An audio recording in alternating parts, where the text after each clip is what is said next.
स्वामी प्रसाद मौर्य की अगर बहुजन समाज पार्टी में वापसी होती है तो किन शर्तों पर हो सकती है, क्योंकि मायावती इतनी आसानी से पार्टी किसी को सदस्यता नहीं दिलाएंगी और अगर वापसी होगी तो बहुत शानदार होगी, ये बात भी तय है। अब आप भी सोच रहे होंगे कि अभी सपा से इस्तीफा दिया नहीं है तो वापसी कैसे करेंगे। जैसा कि आपने देखा, हाल ही में राज्यसभा ना भेजे जाने की वजह से अचानक से स्वामी प्रसाद मौर्य नाराज हुए। उन्होंने अपनी नाराजगी कुछ ऐसे जोड़ी, उन्होंने बताया कि पिछले कुछ नेताओं के बयान काफी उनको चुभते नजर आए, उनको मारने तक की धमकी दी गई, लेकिन पार्टी की तरफ से कोई ठोस कदम नहीं उठाया गया।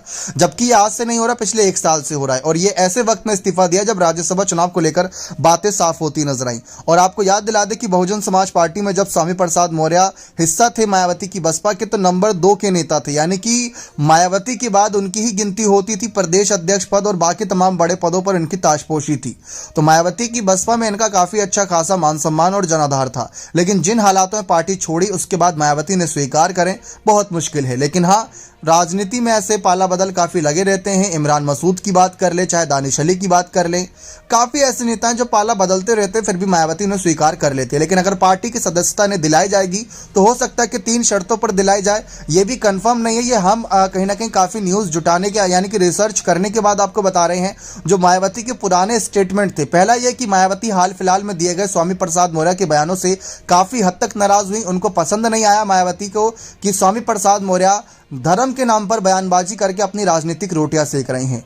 और अगर दूसरी शर्त देखें तो दूसरी शर्त यह हो सकती है कि परिवारवाद के मुद्दे पर स्वामी प्रसाद मौर्य को चुप्पी साधनी होगी, क्योंकि वह जब बसपा का हिस्सा थे तो अपनी बेटी और अपने बेटे दोनों को आगे लेकर जाना चाहते थे। यहां तक कि बेटी को टिकट भी दिलाया था, याद होगा आप सभी को, मैनपुरी सीट से मुलायम सिंह यादव के खिलाफ। संघमित्रा मौर्य साल 2014 का चुनाव बसपा के टिकट से लड़ी थी लेकिन हार गई थी।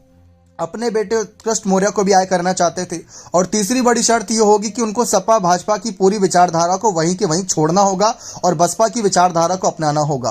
क्योंकि कई बार आप देखते होंगे कुछ नेता विपक्षी नेताओं से मिलते हैं, लेकिन बसपा में ऐसा नहीं होता।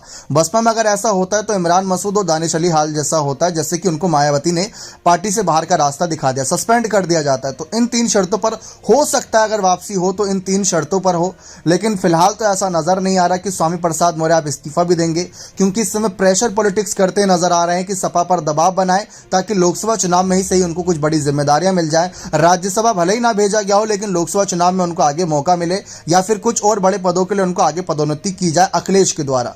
लेकिन अखिलेश अभी तक स्वामी प्रसाद मौर्य के मामले पर खुलकर बातचीत नहीं करे और न ही अब स्वामी प्रसाद मौर्य अखिलेश के मामले पर बातचीत कर रहे हैं। बने रहे चैनल के साथ, बहुत बहुत धन्यवाद।